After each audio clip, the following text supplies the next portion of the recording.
কিছু লক্ষণ থাকে, যেমন ওজনটা বৃদ্ধি পায়, ঘাড়ের পিছনের অংশটা কালো হয়ে যায়, যাকে বলা হচ্ছে একান্তোসিস, মুখে পশম হয়, তখন অবশ্যই একজন হরমোন বিশেষজ্ঞের সাথে যোগাযোগ করতে হয়। আসসালামু আলাইকুম, আমি ডাক্তার মারুফা মুস্তারি, ডায়াবেটিস ও হরমোন বিভাগে সহকারী অধ্যাপক হিসেবে কর্মরত আছি বাংলাদেশ মেডিকেল বিশ্ববিদ্যালয়ে, আর রেগুলার প্র্যাকটিস করছি লেভিট কার্ডিয়াক হসপিটালে। হরমোনজনিত কোনো রোগ সম্পর্কে যদি জানতে হয় তাহলে আমার পেজে একটু নিয়মিত থাকবেন। হরমোনজনিত সমস্যা এবং বন্ধ্যাত্ব, যাদের পিসিওএস বা পিসিওএডি বা পলিসিস্টিক ওভারি সিনড্রোম নামক যে হরমোনজনিত সমস্যায় ভুগছেন এবং অনেকের কনসার্ন থাকে যে এই ধরনের সমস্যা থাকলে বাচ্চা হবে কিনা বা মা হতে পারবে কিনা বা ভবিষ্যতে প্রেগনেন্সিতে কোনো সমস্যা হবে কিনা।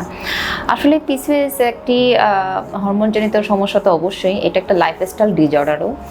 এখানে যেটা হয় যে ডিম্বাশয় থেকে যে ডিম নির্গত হয় সেটি পরিপূর্ণতা পায় না, যার কারণে একটা ছোট ছোট সিস্ট আকারে ওভারিতে বা ডিম্বাশয়ে জমতে থাকে, এমন দেখতে অনেকগুলা সিস্ট জমা হয় দেখে এখানে পলিসিস্টিক ওভারি বা মাল্টিসিস্টিক ওভারি এটাকে বলা হয়ে থাকে। সুতরাং এটার যাদের বা এই ধরনের সমস্যা যাদের থাকে তাদের সাধারণত একটা হরমোন না, অনেকগুলো হরমোনই এখানে জড়িত থাকে। আর বেসিক যে হরমোনটা দায়ী সেটি হচ্ছে ইনসুলিন হরমোন, বা এখানে যেটা হয় ইনসুলিন হরমোনের সংবেদনশীলতা কমে যায় বা ইনসুলিন রেজিস্ট্যান্স থাকে বা কার্যকারিতা কমে যায়।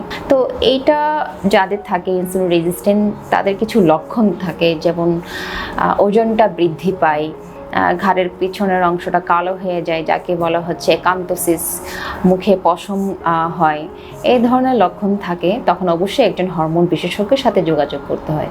কারণ পিসিওএস যদিও একটি লাইফস্টাইল ডিসঅর্ডার, এটা একটি ভালো চিকিৎসা আছে, স্বাস্থ্যসম্মত খাবার, এক্সারসাইজ এবং ইনসুলিন হরমোনের সংবেদনশীলতা বাড়ানোর কিছু ওষুধ আছে, সেগুলো যদি ব্যবহার করা হয় তাহলে এটাতেই অনেক সময় যথেষ্ট বন্ধ্যাত্ব দূর করার জন্য। কোনো কোনো ক্ষেত্রে আরও অ্যাডভান্স চিকিৎসা লাগে, সেই ক্ষেত্রে অবশ্যই আপনাকে প্রাথমিক পর্যায়ে একজন হরমোন বিশেষজ্ঞের সাথে যোগাযোগ করতে হবে।